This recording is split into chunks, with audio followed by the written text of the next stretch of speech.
नमस्ते, स्वागत है आप सभी का मेरी आज की वीडियो में। तो दर्शकों, आज हम बहुत ही कम समय में ब्रह्म ज्ञान वाणी धर्म ग्रंथ से लिए गए कुछ बहुत ही अच्छे ज्ञानदायक प्रेरणादायक दोहों पर अपनी वार्तालाप आगे बढ़ाने वाले हैं। जब आप अंत तक इस वीडियो को देखेंगे तो आपके मन में व्याप्त बहुत सारे ज्ञान सवालों के उत्तर आपको मिल जाएंगे, जैसे कि संसार में हम कैसे माया से मुक्त हो सकते हैं, नाते रिश्तों से मुक्त हो सकते हैं, या फिर हमें ज्ञान कैसे प्राप्त हो, हमारा संसार में आने के बाद उद्देश्य क्या होता है, भक्ति का अधिकार कैसे है, और ऐसे कई सवाल। तो चलिए शुरू करते हैं हमारे सबसे पहले दोहे के साथ। छोटी बड़ी ना आत्मा सब हो एक समान, बालक बूढ़े तन भये तन ही भये जवान। कोई भी आत्मा छोटी या बड़ी नहीं होती, ये तो हमारे तन होते हैं जो कि आयु की भिन्न भिन्न अवस्थाओं से गुजरते हैं। बाल अवस्था, युवानी और फिर बुढ़ापा। बाकी आत्मा सदा से अमर है और वह किसी भी अवस्था से नहीं गुजरती, बीतना नहीं पड़ता किसी भी अवस्था से उसे। भक्ति बिन मन ज्ञान ना होए आत्म पहचान, मन तप तप भक्ति करे आत्मलीन भगवान। भक्ति के बिना मन में कभी ज्ञान नहीं आ सकता और ना ही स्वयं की पहचान कोई व्यक्ति कर सकता है।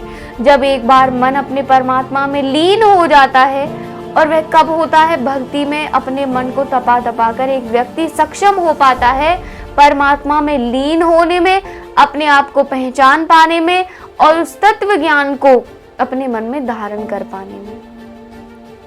आत्मा या मृत्यु लोक में भक्ति कारण आए, और कछु कारण नहीं स्वर्ग लोक ना पाए। आत्मा मृत्यु लोक में भक्ति के लिए आती है। अब यहाँ पर इस बात पर आप गौर करिएगा कि जो स्वर्ग लोक होता है वहां परमात्मा आत्माओं को भक्ति का अधिकार नहीं देते, और नरक में तो कोई वजह ही नहीं बनती, कोई कारण ही नहीं है कि आत्मा भक्ति कर सके। इसीलिए मृत्यु लोक की रचना परमात्मा के द्वारा इस कारण वश की गई है कि वे जब नर्तन आत्माओं को प्रदान करें तो वे इस नर्तन को प्राप्त कर मृत्यु लोक में आकर भक्ति कर सकें। आत्मा या मृत्यु लोक में भक्ति कारण आए। भक्ति ही वह सबसे बड़ा कारण है जिस कारण परमात्मा ने मनुष्य की रचना की है और उसे मृत्यु लोक में इंसान का तन देकर भेजा है, और बाकी किसी योनि में किसी और जीवन में संभव नहीं होता परमात्मा की भक्ति प्राप्त करना।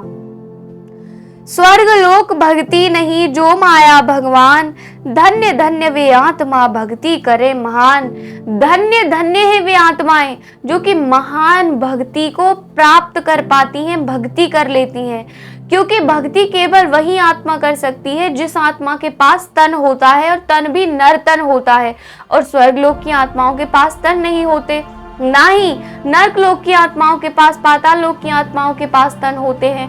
तन केवल मृत्यु लोक की आत्माओं के पास होते हैं जो नर तन है। इसीलिए उनके लिए भक्ति करना सुगम और सरल है। हरि सुमिरन भक्ति करो आत्मा मृत्यु लोक, झूठे या संसार के मोह रहे ना शोक।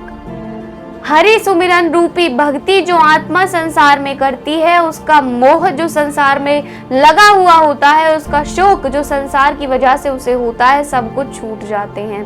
तो चलिए, मुझे यकीन है कि आप अपने बहुत सारे ज्ञान सवालों के उत्तर हमारी आज की इस चर्चा से ले चुके होंगे। आज के लिए बस इतना ही। मुलाकात होगी आपसे एक नई वीडियो में एक नए विषय के साथ। नमस्कार।